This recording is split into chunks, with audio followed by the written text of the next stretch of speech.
ይቀጥልበታል። ለማንኛውም በጣም አዝናኝና አጓጊ የሆነ መጥቷል።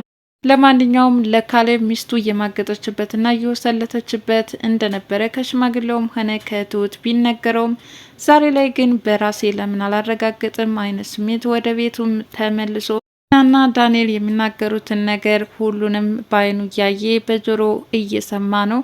የትሁትንም ስነ ምግባር በግልጽ ማረጋገጥ ይችላል። ማለትም አሁን አክስት ብላ ወደ ቤት የተከሰተችውን ካሌብ አክስት እየተንከባከበቻትና ፍቅር እየሰጠቻት ነበረ።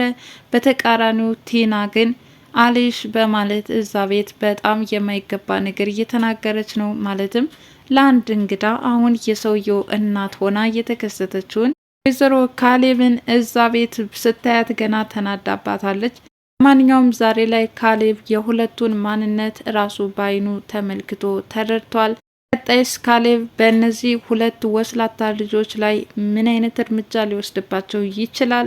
ለማንኛውም የዛሬው ክፍል ይህንን ይመስል ነበረ። በቀጣይ ቪዲዮ እስከምንገናኝ ድረስ ለቻናሌ አዲስ የሆናችሁ ላይክ፣ ሼር፣ ሰብስክራይብ በማድረግ ቤተሰብ ትሆኑ ዘንድ በአክብሮት ጋብዝኳችሁ። ባይ ባይ።